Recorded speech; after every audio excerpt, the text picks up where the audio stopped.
Good afternoon to you, Good Shepherd. I would like to take 10 minutes to share a few incidents from my life which I thought were worth mentioning.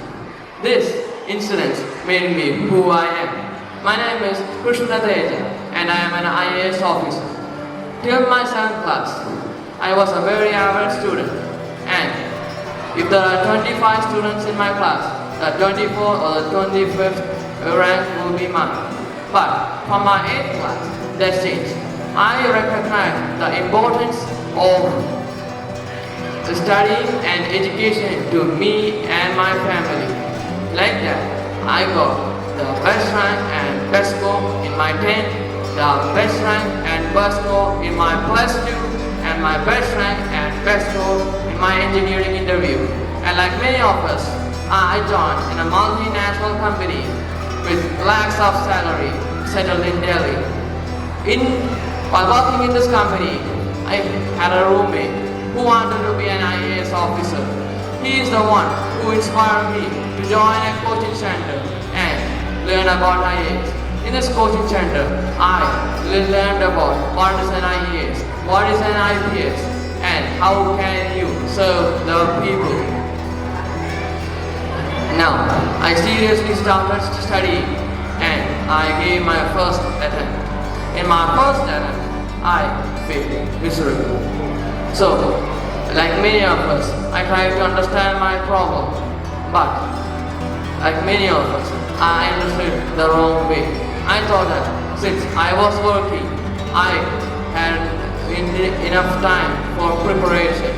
So I resigned my job and gave one more attempt, my second attempt in IAS, and that too I failed. And I thought, while being a 10th plus 2 and engineering topper, how could I fail? But I thought that it was just bad luck. So the third time I did again, and this time also I lose. So after failing 3 consecutive times, all my motivational levels were rock bottom. So as you observe, I have 3 failures and 3 successes. My 10th was a success. My plus 2 was a success. My engineering was a success. But as you look at my failures, my first attempt in IAS was a failure, my second attempt in IAS was a failure, and my third attempt too was a failure.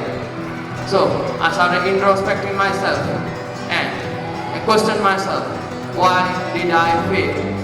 After almost a month, I still couldn't figure out why I had failed. So I went to my friend's house and asked them, why? Krishna. And so they told me, Krishna, you are a smart student, you have good conceptual clarity, and you have a good intention. How could you fail? So I thought that IAS is just not my cup of tea, and I started to apply for an IT job, and I got the IT job with my credentials. And I rang every friend of mine and said that I'm going to drop out IAS preparations and I'm going back to IT. So this information has been passed down from my friends to my enemies, and my enemies had come to me the next morning, 3 of them, and the 3 enemies, I told them together, and the first one said to me, Krishna, you have done the right choice.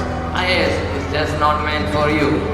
And the second enemy told me that, son, you will never ever get IAS. IT job is good for you. The third enemy told me, Krishna, IT job is best suited for you. So the only question I asked them is, you also know that getting into IAS is difficult. So I asked them, why did I fail? So the first one told me, Krishna, it's very simple. IAS exam, 2000 marks written exam, and your handwriting is very, very poor, and that's why you failed. And my second enemy told me that, Krishna, IAS exam, 2000 mark written. So whenever you answer a question, you being a computer science student, answer it like a 0.1, 0.2, like point wise. So in IAS, whenever you answer a question, it should be in a flowery language, in a storytelling way.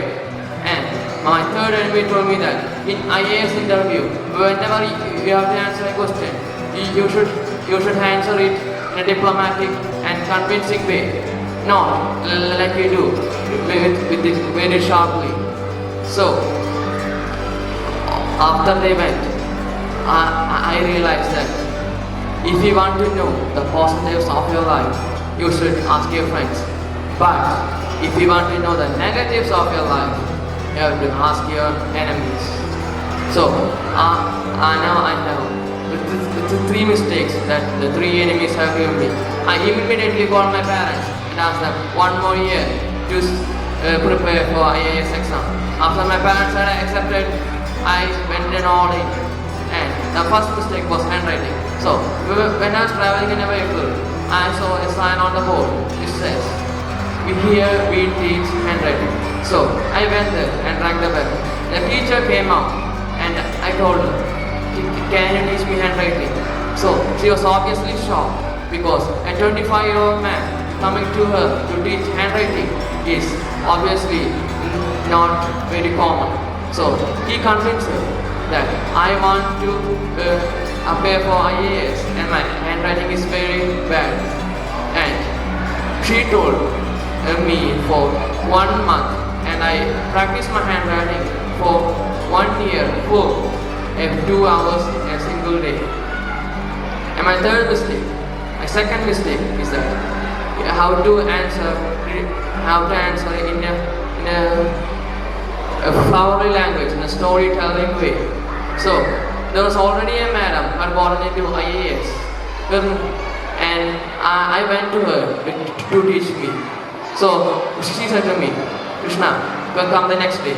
And when I went there, and she told me the next day, and the next day it continued for almost a week. And on the 7th day, she told me, "Krishna, now I am convinced that you are a serious student."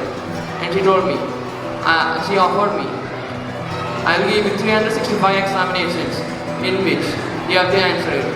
And if you fail to not attend any of these exams, that will be your last exam."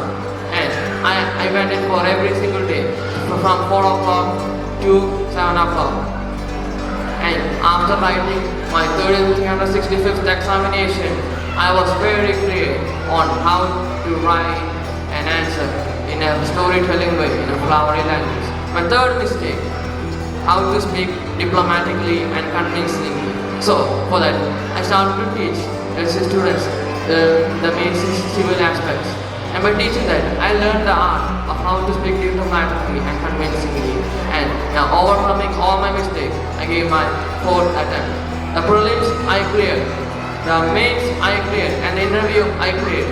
And all in all, I got All India 66th rank. So that's my life story. And through this journey, I have discovered and rediscovered that for every one of us, failure will come. But people don't bother whether you fail or not. They only bother whether you are succeed or not. And secondly, failure is not a bad thing. But failing, to learn from your failure is a really big thing we should focus on. And thirdly and most importantly, if you want to be happy in your life, you need your friends. But if you want to grow in your life, you need your enemies. Thank you. Just congratulate Joel. She has done a wonderful story for us and very confident. Without any break, she was just made it wonderful. So thank you, Joel, for your wonderful story for our student and your words of confidence.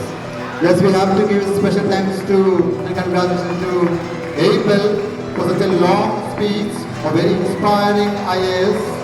Without any break, with very confidence and with conviction, he has made such a wonderful job for us. I wish he will become an IAS officer later.